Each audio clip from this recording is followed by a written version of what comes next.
Hello once again, and today we are in the final advanced challenge in MTG 2014, not including the expansion challenges. This one is Sliver Infiltration. That can be a little bit tricky because there's a lot of cards that will appear to you, but there is a very specific way to go about this. Now one of the tricky things can be that you see that you have two virulent slivers in your hand, which gives all sliver creatures poisonous 1. Now what that can do for you is make it seem like, okay, I'm going to have poison and I'm going to kill him just by putting 10 poison counters on him. That's not exactly how you beat this challenge though. The two virulent slivers is a little misleading because you're not actually going to beat him with the 10 poison counters. However, you will play both of them, and this will lead into something a little bit later.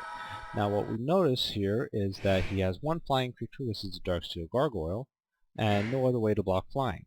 We also have Tidal Kraken on the field, which can't be blocked, period. So what we're going to do here is we're going to go ahead and quick swap onto the Darksteel Gargoyle just to get rid of it.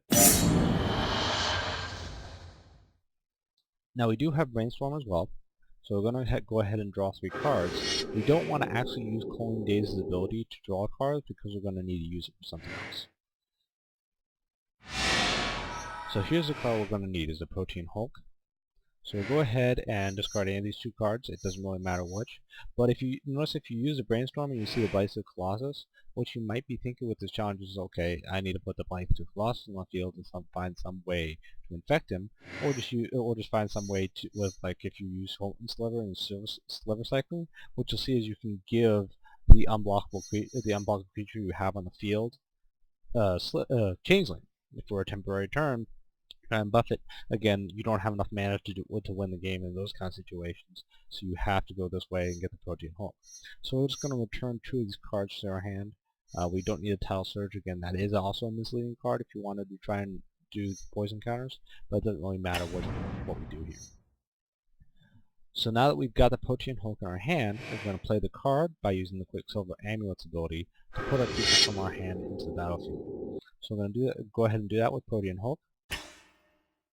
Now the final step in this is simply that we want to sacrifice it. Since Protean Hulk, whenever it dies, we can search the library for any number of creature cards, and we're looking for a very specific card in there that has flying and haste, hence why we got rid of the Darksteel Gargoyle.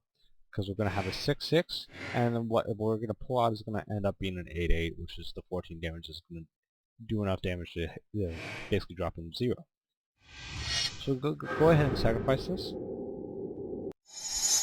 And we're looking specifically for this card, the Predator Dragon, which has Flying and Haste and Devour 2.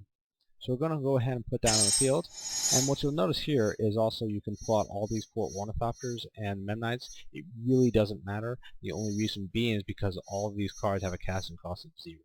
So that's why you can still pull out these cards. You don't need to do so, just go ahead and click Finish. You're fine there. I mean, if you really want to put them out there, you can. Your Predator Dragons are still not going to be able to devour it. They're just going to be useless cards in the field that don't really matter to the challenge. But we're just going to go ahead and devour both these virulent slivers that we already played. We're just going to put 4 +1/+1 counters onto the Predator Dragon. This is going to give us our 14 damage that is not blockable by our opponent. So just go ahead and attack with those, and there's your 14 damage that you need to beat the challenge. And it is a little bit tricky because it does feel like you want to use the poison counter because you're holding those virulent slivers, but it's not actually the way you go about it. So there you go.